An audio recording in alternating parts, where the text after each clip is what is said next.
आज की इस वीडियो में मैं आपको कराने वाली हूँ 12th क्लास इंग्लिश का चैप्टर नंबर 5 इंडिगो, जो कि आपकी फ्लैमिंगो बुक में से है। तो ये चैप्टर आपको इस वीडियो में बहुत अच्छे से समझ में आने वाला है, तो वीडियो के एंड तक बने रहना। तो अब हम बात करते हैं इस चैप्टर के राइटर की। आखिरकार ये चैप्टर लिखा किसने है, जो कि एक मोस्ट इम्पॉर्टेंट चीज़ बन जाती है किसी चैप्टर को पढ़ने से पहले। तो ये चैप्टर लिखा है लुईस फिशर ने, और उन्होंने ये जो चैप्टर है वो अपनी बुक लिखी है उसमें से लिया है, और उस बुक का नाम है the life of Mahatma Gandhi. तो ये जो बुक या चैप्टर है उससे लिखने से पहले जो लुईस फिशर है ना, वो महात्मा गांधी से मिलते हैं। ठीक है, तो वो क्या है, महात्मा गांधी से मिलते हैं उनके आश्रम सेवाग्राम में, और ये बात है 1942 की। तो महात्मा गांधी लुईस फिशर को बताते हैं कि 1916 में, यानी कि आज से कई साल पहले क्या होता है, एनुअल मीटिंग थी इंडियन नेशनल कांग्रेस की लखनऊ के अंदर, जहाँ पे क्या है बहुत सारे डेलीगेट्स आए थे, यानी कि रिप्रेजेंटेटिव आए थे, और लगभग आंकड़ा था 2301, यानी कि 2301 रिप्रेजेंटेटिव आए थे उस मीटिंग के अंदर, और बहुत सारे लोग उसको देखने भी आए थे। तो यहाँ पे क्या है, उन लोगों में से ही एक था राजकुमार शुक्ला, जो कि एक पीजेंट था, यानी कि एक किसान था, जो कि चंपारण से आया था, और ये जो चंपारण है वो नेपाल के पास है, हिमालयास के नीचे। तो जो राजकुमार शुक्ला है वो महात्मा गांधी से मिलता है और उन्हें सारी कंडीशंस बताता है कि किस तरीके से जो ब्रिटिशर्स हैं वो चंपारण के अंदर अपना हुक्म जमा रहे हैं, पीजेंट्स की जो कंडीशन है वो बहुत ज़्यादा ख़राब हो चुकी है। अब जो राजकुमार शुक्ला था वो बहुत ज़्यादा डेडिकेटेड था कि मुझे तो गांधी जी को क्या है, चंपारण लेके जाना है। तो इसीलिए वो क्या काम करता है, जहाँ जहाँ गांधी जी जाते हैं ना, वहाँ वहाँ क्या है उनको फॉलो करने लगता है। लेकिन गांधी जी बहुत ज़्यादा बिजी थे, तो वो अच्छे से उससे बात नहीं कर पाए। फिर गांधी जी राजकुमार शुक्ला से कहते हैं कि तुम इस तारीख को क्या है मुझे कोलकाता में आके मिलना। फिर कुछ महीनों बाद जो शुक्ला और गांधी है वो क्या है, पटना की ट्रेन चढ़ जाती हैं, यानी कि चंपारण जाने के लिए वो क्या है, पटना से ट्रेन ले लेती हैं। उसके बाद महात्मा गांधी और जो राजकुमार शुक्ला है वो क्या है, डॉक्टर राजेंद्र प्रसाद से मिलने जाती हैं। जो डॉक्टर राजेंद्र प्रसाद है वो आने वाले समय में हमारे क्या है, पहले प्रेसिडेंट बनने वाले थे, और अभी तक वो क्या है, एक लॉयर ही थे, एक एडवोकेट ही थे। तो जब वो दोनों राजेंद्र प्रसाद के घर पे जाते हैं तो उन्हें ये समझ में आता है कि यहाँ पे अनटचेबिलिटी का भी कॉन्सेप्ट है, क्योंकि राजकुमार शुक्ला क्या एक पीजेंट है, एक ह्यूमन है। तो जो उसका वर्कर है, राजेंद्र प्रसाद जी का जो वर्कर है, वो समझ रहा था कि गांधी जी भी क्या एक सीधे साधे पीजेंट है, इसलिए उनको क्या है वो कुएं से पानी निकालने नहीं देता। सोचता है कि इससे ये क्या है, हमारा अपशगुन हो जाएगा और जो पानी है वो दूषित हो जाएगा। तो यहाँ पे हमें क्या है, अनटचेबिलिटी का कॉन्सेप्ट भी समझ में आता है कि वहाँ पे अनटचेबिलिटी भी थी। अब राजेंद्र प्रसाद तो मिलते नहीं है, फिर गांधी जी डिसाइड करते हैं कि मुझे पूरी सिचुएशन को जानना है कि यहाँ पे एग्जैक्टली चल क्या रहा है, पूरी उनको डिटेल्स चाहिए थी। इसलिए उन्होंने सोचा कि सबसे पहले मैं क्या है, मुजफ्फरपुर जाऊंगा, और वहां पर जो प्रोफेसर केपी कृपलानी है उन्होंने अपने स्टूडेंट्स के साथ गांधी जी का क्या है, स्वागत किया था स्टेशन पे। और तब समय था 15 अप्रैल 1917, और गांधी जी जो प्रोफेसर मलकानी है, जो कि गवर्नमेंट टीचर है, उनके घर पे रुकते हैं। देखो, उनके स्टेशन पे तो लेने आए थे केबी कृपलानी, और वो घर पे रुकते हैं प्रोफेसर मलकानी की। उस समय गांधी जी जैसे व्यक्ति को घर पे रखना बहुत हिम्मत वाला काम था, जो कि प्रोफेसर मलकानी ने कर दिखाया था। अब गांधी जी मुजफ्फरपुर में है, ये खबर पूरे मुजफ्फरपुर में फैल जाती है। तो कुछ एक लॉयर्स गांधी जी से मिलने आते हैं, और गांधी जी उन लॉयर्स को डांट लगाते हैं कि तुम इन पीजेंट्स का केस लड़ने के लिए इनसे इतने एक्सपेंसिव चार्ज कर रहे हो, इतनी महंगी फीस ये कैसे दे सकते हैं तुम्हें, ये कहाँ से लाएंगे इतनी फीस। और गांधी जी डिसाइड करते हैं कि इन फार्मर्स के मन में जो ब्रिटिशर्स का डर है उसको निकालना जरूरी है, क्योंकि वो फार्मर्स क्या है, ब्रिटिशर्स के डर से अपनी आवाज ही नहीं उठा पा रहे थे। तो अब थोड़ा चंपारण में क्या चल रहा था वो बता देती हूँ। तो चंपारण में क्या था कि जो ज़मीन थी वो ब्रिटिशर्स की थी, और उन पर किराएदारों की तरह काम कर रहे थे। पीजेंट्स को किराए के तौर पर क्या है 15% एरिया में इंडिगो उगानी होती थी, जो कि एक तरह से रेंट था उस ज़मीन का। लेकिन अब कहानी में एक ट्विस्ट आता है, और जर्मनी सिंथेटिक इंडिगो बना लेती है, यानी कि जो लैब में तैयार की जाए, ना कि खेतों में उगाई जाए, ऐसी इंडिगो जर्मनी बना लेता है। अब वो 15% वाला एग्रीमेंट था वो ब्रिटिशर्स के लिए यूजलेस हो गया था, क्योंकि सिंथेटिक इंडिगो ज़्यादा फायदेमंद थी उनके लिए। अब ब्रिटिशर्स एक चाल चलते हैं, और वो क्या है, उन शेयर क्रॉपर्स या हम पीजेंट्स कह सकते हैं, उनको एक ऑफ़र देते हैं, और ये कहते हैं कि हम तुम्हें इस 15% वाले कॉन्ट्रैक्ट से फ्री कर देंगे, लेकिन बदले में तुम्हें हमें पैसे देने होंगे। कुछ एक फार्मर इस बात को मान भी लेते हैं कि अब हमें क्या है, पैसे दे देंगे तो 15% में इंडिगो नहीं उगानी पड़ेंगी। तो कुछ एक तो राज़ी हो जाते जाते हैं इस बात से। लेकिन कुछ समय बाद उन शेयर क्रॉपर्स को असलियत का पता चल जाता है कि जर्मनी ने क्या सिंथेटिक इंडिगो बना ली है, इसलिए ये जो अब हमारी वाली इंडिगो है वो उनके कोई काम की नहीं है, इसलिए वो हमसे क्या है अब पैसे ले रही हैं। अब ये बात धीरे धीरे सभी शेयर क्रॉपर्स को समझ में आने लगती है और वो अपने पैसे वापस मांगने लगती हैं। तो यही प्रॉब्लम थी चंपारण में, जो राजकुमार शुक्ला गांधी जी को बताते हैं। अगर क्वेश्चन आ जाए कि चंपारण में क्या प्रॉब्लम चल रही थी तो आप ये जो मैंने अभी बताया वो लिख सकते हो। फिर Gandhi ji britisher landlord association में जाते हैं इंफॉर्मेशन कलेक्ट करने के लिए, लेकिन उन्हें आउटसाइडर कहकर वहां से निकाल दिया जाता है।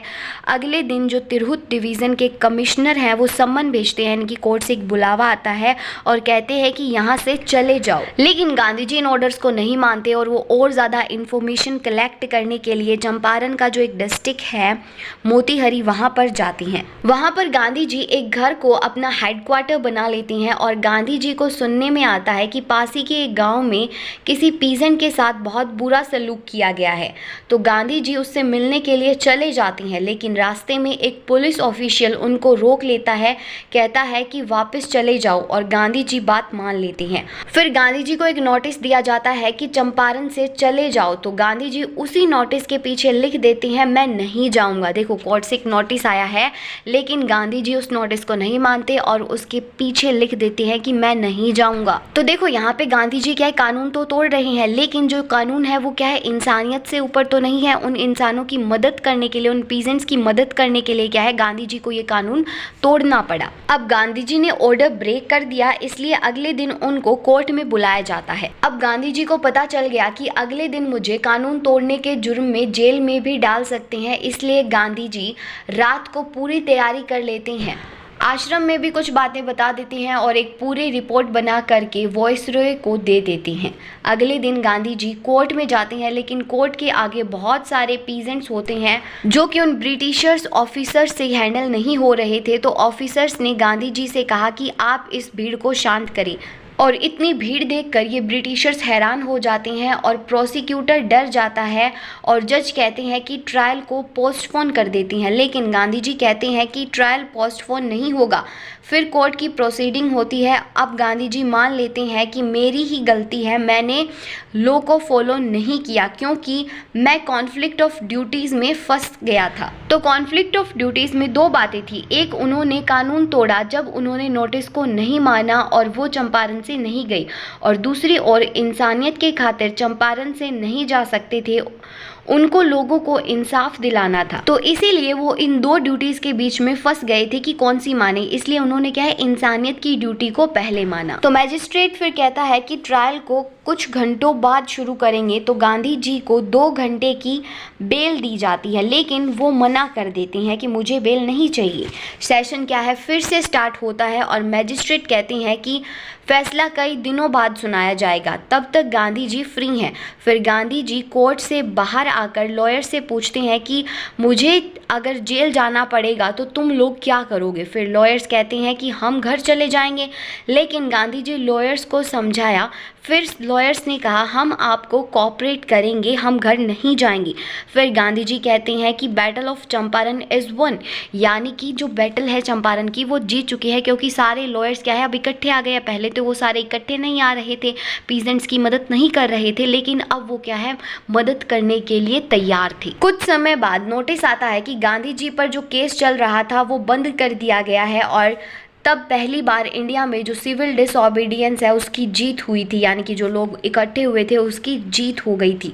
अब गांधी जी अपनी पूरी एक इंक्वायरी तैयार करते हैं जो फार्मर्स के साथ नाइंसाफ़ी हुई थी उस मामले में। 10,000 उनके पास नोट्स एविडेंस इकट्ठे हो जाते हैं कि फार्मर्स के साथ नाइंसाफ़ी हुई है। जून में गांधी जी को एक सम्मन आता है जो उनको सर एडवर्ड गेट, जो कि एक लेफ्टिनेंट गवर्नर है, वो बुलाते हैं। अब गांधी जी को फिर से लगता है कि उन्हें जेल में डाला जा सकता है, तो वो लोगों को बताकर जाते हैं कि आगे क्या करना है। और सर एडवर्ड के साथ उनके 4 बड़े बड़े इंटरव्यू चलते हैं और एक इंक्वायरी कमीशन बन जाती है किसानों को इंसाफ दिलाने के लिए, और उसमें किसानों के रिप्रेजेंटेटिव होते हैं गांधी जी। और उस इंक्वायरी कमीशन में गांधी जी उन लैंडलॉर्ड्स को गलत साबित कर देते हैं, यानी उन ब्रिटिशर्स को गलत साबित कर देते हैं। अब उन लैंडलॉर्ड्स को लगता है कि गांधी जी कहेंगे कि तुम 100% वापस कर दो किसानों का पैसा, तो लालची लैंडलॉर्ड्स कहते हैं कि हम तो सिर्फ 25% ही पैसा वापस देंगे। हालांकि गांधी जी ने उन्हें 100% के लिए कहते भी नहीं हैं, तो गांधी जी कहते हैं ठीक है 25% पैसा दे दो। अब लोग सोचते हैं कि जो पैसा धोखाधड़ी से एग्रीमेंट के नाम पर ब्रिटिशर्स ने लिया था, तो गांधी जी 25% पर ही क्यों मान गए। फिर गांधी जी समझाते हैं कि देखो यहाँ पैसे की बात नहीं है, लेकिन आज ये जो ब्रिटिशर्स है हमारे सामने झुक गए हैं, ये सबसे बड़ी बात है। वो मान गए हैं 25% के लिए भी, और आज ये ब्रिटिशर्स हमारे सामने झुक गए हैं, ये सबसे बड़ी बात है। पहले ये खुद को भगवान मानते थे और आज इनका घमंड चूर चूर हो गया है। अब फार्मर्स को भी अपने अधिकार, अपने राइट्स की समझ हो जाती है कि उनके क्या क्या राइट्स है। फार्मर को समझ आ जाता है कि वो खुद को बचा सकते हैं ऐसे लोगों से। गांधी जी सिर्फ कुछ दिनों के लिए चंपारण आए थे, लेकिन 7 महीने उन्हें चंपारण में ही बिताए। यानी कि वो कुछ दिनों के लिए आए थे कि प्रॉब्लम सॉल्व हो जाएगी तो मैं चला जाऊंगा, लेकिन प्रॉब्लम को सॉल्व करते करते उन्हें 7 महीने लग गए। अब गांधी जी क्या है, ब्रिटिशर्स को तो निकाल देते हैं और पीजेंट्स को उनका हक भी दिलवा देते हैं। अब गांधी जी क्या सिचुएशन को देखते हैं चंपारण की, जो कि बिल्कुल भी अच्छी नहीं थी। गांधी जी ने क्या है चंपारण की कल्चरल डेवलपमेंट पर भी ध्यान दिया। वहां पर उन्होंने 6 प्राइमरी स्कूल खुलवाए, टीचर्स बुलवाए, और गांधी जी चंपारण में थे तब भी अपने आश्रम पर नजर बनाए हुए थे और इंस्ट्रक्शंस भेजते थे। हेल्थ के लिए गांधी जी ने डॉक्टर्स अपॉइंट किए थे, और मेनली वहाँ 3 तरह की मेडिसिन भी थी। ध्यान देना इन मेडिसिन पे, एक थी कैस्टर ऑयल, दूसरी कोनीन और तीसरी थी सल्फर ऑइंटमेंट।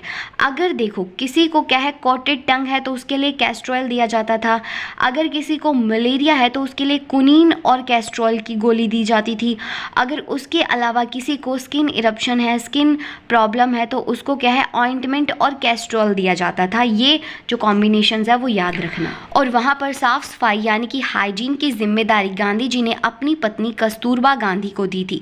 गांधी जी कहते हैं कि जो चंपारण का एपिसोड है वो मेरी लाइफ में एक टर्निंग पॉइंट था, और ये क्या है मोस्ट इम्पोर्टेंट क्वेश्चन बन जाता है, जहाँ पे उन्होंने कहा कि ब्रिटिशर्स मेरी ही कंट्री में मुझे आदेश नहीं दे सकते, और गांधी जी ने इंसानियत का साथ दिया। गांधी जी ने सेल्फ रिलायंट होने का भी मैसेज दिया था, यानी कि जो खुद के लिए तुम क्या है सफिशिएंट हो, तुम्हें दूसरों के सहारे की ज़रूरत नहीं है। यानी उन्होंने खुद पर निर्भर रहने का मैसेज दिया।